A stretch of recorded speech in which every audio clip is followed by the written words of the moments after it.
আল্লাহ রাব্বুল আলামিন পৃথিবীর কোন ধনী মানুষের জন্য সম্মানের প্রশংসার কথা বলেন নাই। কোন মানুষের কোটি কোটি টাকা রয়েছে, সেই মানুষের প্রশংসা করেন নাই। কোন মানুষের ঢাকাতে একটা বাড়ি আছে, তার জন্য প্রশংসা করেন নাই।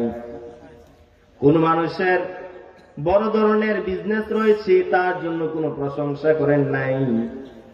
আল্লাহ রাব্বুল আলামিনের কাছে সবচাইতে দামি হচ্ছেন ইন্না আকরামাকুম ইনদাল্লাহি আতকাকুম।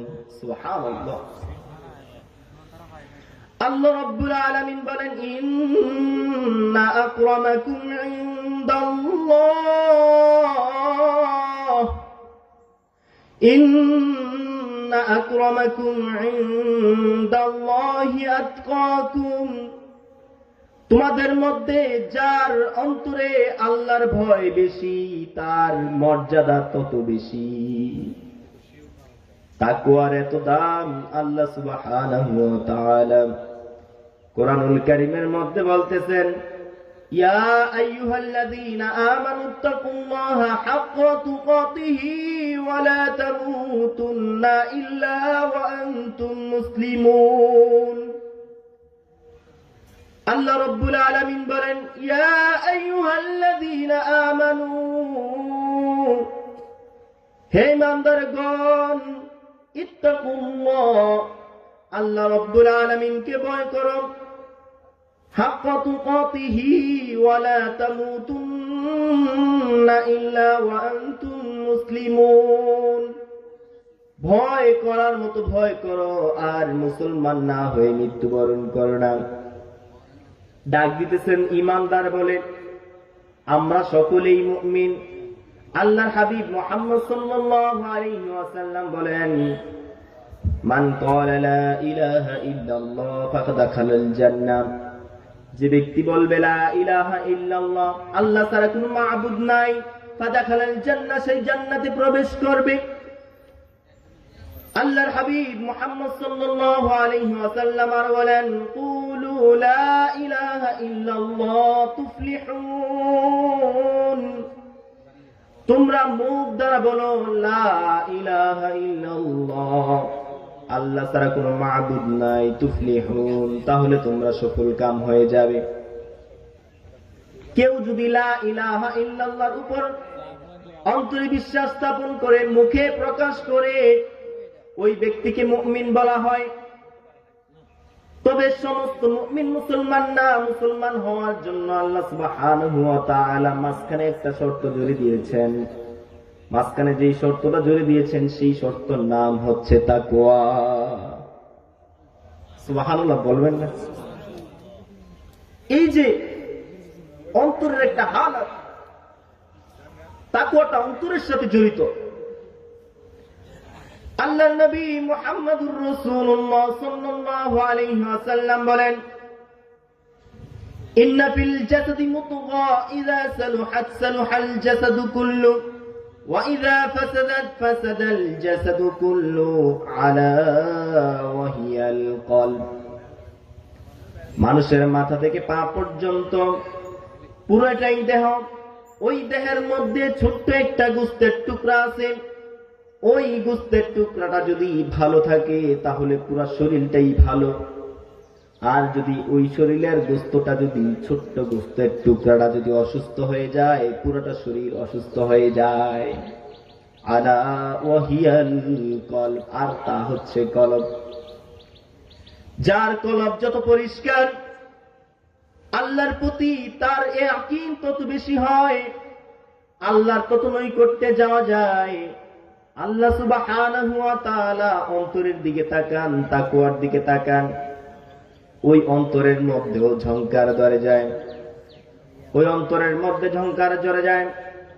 আল্লাহর হাবিব মুহাম্মদুর রাসূলুল্লাহ সাল্লাল্লাহু আলাইহি ওয়াসাল্লাম বলেন, প্রতিটা মানব দেহের অন্তর যে গোশতের টুকরাটা রয়েছে, সেই অন্তরের মধ্যেও, সেই গোশতের টুকরাটার মধ্যেও মরিচিকা পড়ে যায়।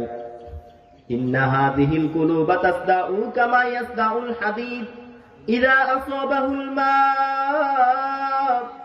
আল্লাহর হাবিব মুহাম্মদুর রাসূলুল্লাহ সাল্লাল্লাহু আলাইহি ওয়াসাল্লাম বলেন, ইন্না হাযিহিল কুলুবা তাসদাউ কামা ইয়াসদাউল হাদীদ ইযা আসাবাহুল মা। লোহার মধ্যে পানি লাগার কারণে মরিচা পড়ে যায়, লোহার মধ্যে পানি লাগার কারণে মরিচা পড়ে যায়। ঠিক তেমনি ভাবে কোন মানুষ যখন গুনার কাজে লিপ্ত হয়ে যায়, তখন তার অন্তরের মধ্যে কালো দাগ পড়তে শুরু করে দেয়। সাহাবায়ে কেরাম জিজ্ঞেস করলেন, ইয়া রাসূলুল্লাহ, লোহার মধ্যে ঝংকার যখন ধরে যায়, ঝংকার দূর করার মতো অনেক মাধ্যম রয়েছে। একটা মানুষের সাদা কাপড়ের মধ্যে তিলা ঠেকলে তিলা দূর করার জন্য ব্লিচিং পাউডার ব্যবহার করি। ইয়া রাসূলুল্লাহ, এত এমন একটা জায়গা, যেই জায়গার মধ্যে কোনো মেডিসিন প্রয়োগ করা যায় কিনা? আল্লাহর হাবিব মুহাম্মদ সাল্লাল্লাহু আলাইহি ওয়াসাল্লাম বলেন, অবশ্যই ওই অন্তরের ময়লা পরিষ্কার করার মতো মাধ্যম রয়েছে। ওই অন্তরের মধ্যে যখন কোন রকমের গুনার কারণে অন্তরের মধ্যে ময়লা পড়ে যায়, প্রতিটা বনি আদম গুনার কাজে লিপ্ত হয়ে যায়। এটাই মানব জাতির একটা স্বভাবজাত। আল্লাহর হাবিব মুহাম্মদ সাল্লাল্লাহু আলাইহি ওয়াসাল্লাম বলেন, কুল্লু বানি আদম খাত্তাউন ওয়া খায়রুল খাত্তাইনা তাওয়াবুন।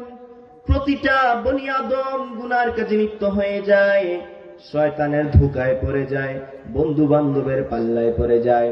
এমন সময়, এমন কোন সময় কল্পনাও করি না, আয় হ্যাঁ এমন গুনাহ করে ফেললাম। হওয়ারই কথা। হযরত আদম আলাইহিস সালামের প্রত্যেকটা সন্তানের এক একটা স্বভাবজাত হচ্ছে সে গুনার কাজে লিপ্ত হয়ে যাবে। আল্লাহর হাবিব মুহাম্মদ সাল্লাল্লাহু আলাইহি ওয়াসাল্লাম বলেন, প্রতিটা বনি আদম গুনার কাজে লিপ্ত হয়ে যায়, তবে ওই গুনাহগার সর্বোত্তম যে গুনাহ করার পর আল্লাহর কাছে খালেস দিলে আল্লাহর কাছে কান্নাকাটি করে মাফ চায়।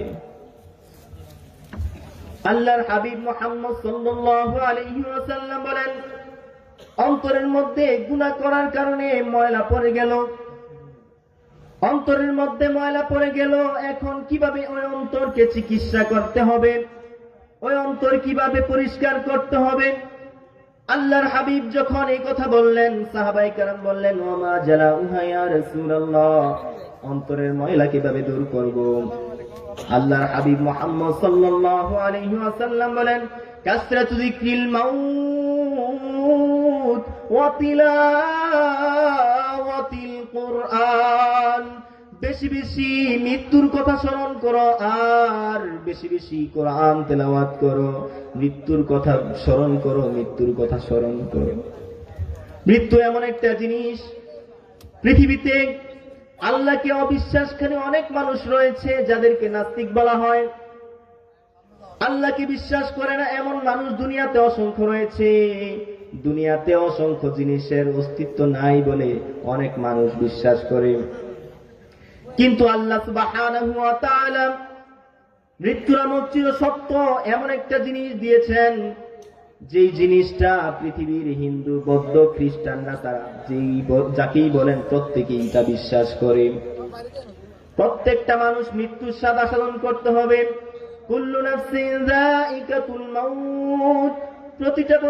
প্রতিটা মানুষ, প্রতিটা প্রাণী মৃত্যুর স্বাদ আস্বাদন করতে হবে। প্রতিটা মানুষ মৃত্যুর স্বাদ আস্বাদন করতে হবে। দুনিয়াতে আসছে যেহেতু একদিন না একদিন অন্ধকার কবরে চলে যেতে হবে। অন্ধকার কবরে চলে যাব সত্য, অন্ধকার কবরে যাওয়ার একটা মাধ্যম হচ্ছে মৃত্যু। আল্লাহর হাবিব মুহাম্মদ সাল্লাল্লাহু আলাইহি ওয়াসাল্লাম বলেন, অন্তরের মধ্যে ময়লা পড়ে যায়, বারবার মৃত্যুর কথা স্মরণ করেন। অন্তরের মধ্যে ময়লা পড়ে যায়, বারবার মৃত্যুর কথা স্মরণ করেন। মৃত্যুর কথা স্মরণ করবেন তো অন্তর আপনার চিকিৎসা হয়ে যাবে। অন্তরের মধ্যে যত মৃত্যুর কথা মনে পড়বে, আল্লাহ রাব্বুল আলামিন কুরআনুল কারীমের মধ্যে বলেন, আল্লাহ সুবহানাহু ওয়া তাআলা কুরআনুল কারীমের মধ্যে বলেন, আইনামা তাকুনু ইউদরিকুমুল মাউত ওয়ালাউ কুনতুম ফি বুরুজিন মুশাইয়াদা। মরণ থেকে যেথায় পালাও মরণ তোমায় লইবে গিরি, যদিও সুদূর আকাশ পানে বানিয়ে সেথা লাগাই সিঁড়ি। আর এই মরণ থেকে পালানোর জন্য পৃথিবীর এমন কোন মানুষ নাই মরণ থেকে বাঁচতে চায়। প্রতিটা মানুষ মরণ থেকে বাঁচতে চায়, কিন্তু কোন মানুষ মরণ থেকে বাঁচতে পারে না। প্রত্যেকটা মানুষের পেছনে মৃত্যু নামক অবশ্যই অবশ্যই মালাকুল মউত তার পেছনে হাজির হয়ে যাবে।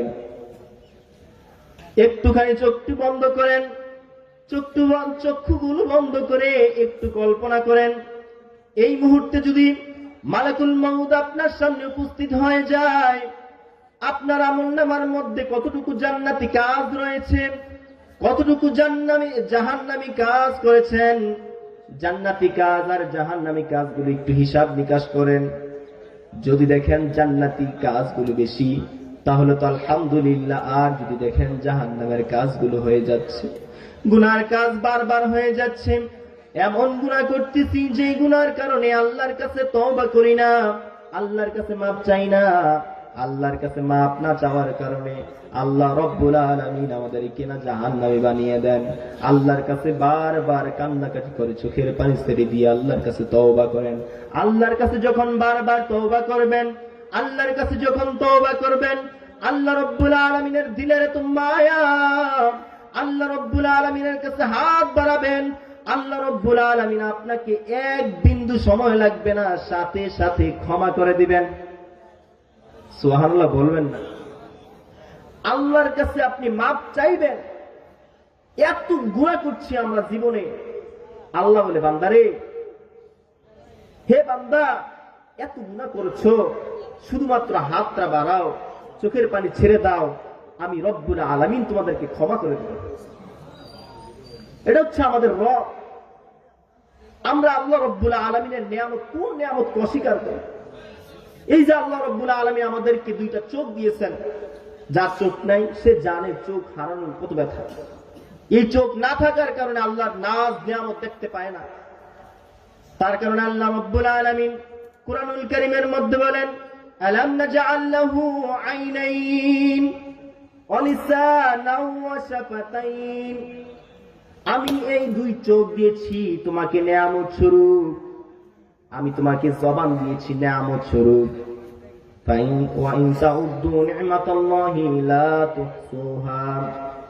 আমি আল্লাহ রব্বুল আলামিন তোমাকে কতই না নিয়ামত দিয়েছি, তুমি যদি আমার নিয়ামত গুলোকে গণনা করতে থাকো, গণনা করতে করতে তোমার জিন্দেগি শেষ হয়ে যাবে, আমার নিয়ামতের গণনা করে শেষ করতে পারবে না। সুবহানাল্লাহ। কোন মানুষ যদি, জালালউদ্দিন রুমি রাহমাতুল্লাহি আলাইহি বলেন, কোন মানুষ যদি দুনিয়ার সমস্ত কিছু থেকে মুখ ফিরিয়ে নেয়, দুনিয়ার সমস্ত কিছু থেকে মুখ ফিরিয়ে নেয়, শুধুমাত্র নিজের দিকে তাকায়, কোন মানুষ যদি নিজের দিকে তাকায়, আপাদ মস্তকের প্রত্যেকটা জিনিস নিয়ে যদি গবেষণা করে, তাহলে ওই ব্যক্তি আর নাস্তিক থাকতে পারে না। সেই ব্যক্তি, মানুষ, সে যত বড়ই গুনাহগার হোক, সে যদি একটু কল্পনা করে, সাথে সাথেই তার রব আল্লাহ সুবহানাহু ওয়া তাআলাকে চিনে ফেলে। আল্লাহ রব্বুল আলামিন বলেন, ও বান্দা, তুমি দুনিয়াতে কয়দিনের জন্য আসছো? এই কয়েকদিনের নিয়ামত পেয়ে তুমি মানুষকে মানুষ মনে করো না, তুমি মৃত্যুবরণ করতে হবে, তুমি এই জিনিসটা কল্পনা করো না। তোমার উপর নামাজকে ফরজ করে দিয়েছি, নামাজ পড়ো না, রোজা রাখো না, হজ যাকাত কোনো কিছু আদায় করো না। তুমি কাজের সময় নিয়ে ব্যস্ত থাকো, তোমাকে নামাজের কথা বললে তুমি কাজের উসিলা দাও।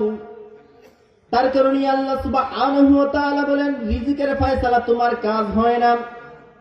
বিল গেটস কাজ করে, বিল গেটস কাজ করার পর তার ইনকাম যেমন হয়, আমি আপনিও কাজ করি, আমার ইনকাম কি বিল গেটসের সমান হয় নাকি? প্রত্যেকেই তো চাই বিল গেটসের মতো ধনী হওয়ার জন্য, আমরা তো বিল গেটসের মতো হতে পারি না। অর্থাৎ আল্লাহ রব্বুল আলামিন সবাইকে একরকম ধন সম্পদ দেয় না, অর্থাৎ অর্থ সম্পদই হচ্ছে রিজিকের ফয়সালা না। আল্লাহ রব্বুল আলামিন রিজিকের ফয়সালা বলে দিচ্ছেন, রিজিকের ফয়সালার জন্য 7-8টা দরজা রয়েছে। আমরা শুধুমাত্র ব্যবসা বাণিজ্যের মাধ্যমে রিজিকের ফয়সালা করতে পারি না। রিজিকের ফয়সালা আল্লাহ সুবহানাহু ওয়া তাআলা অনেকগুলো মাধ্যমে করেছেন। এর মধ্যে একটা হচ্ছেন, আল্লাহ রাব্বুল আলামিন কুরআনুল কারীমের মধ্যে বলেন, ওয়া'মুর আহলাকা বিস-সালাহ, ওয়া'মুর আহলাকা বিস-সালাহ। ও নবী, আপনি আপনার পরিবারকে দিনের দাওয়াত দেন, নামাজের কথা বলেন, ওয়াস্তাবিরা আলাইহা, আপনি নিজেও নামাজ কায়েম করেন, মানুষকে নামাজের জন্য বলেন। লা নাসআলুকা রিজকান, আমি আপনার কাছে কোনো রিজিক চাই না, নাহনু নারযুকুক, বড় আমি আপনাদের রিজিকের ফয়সালা করি, ওয়ালা কিবাতুলিত তাকওয়া।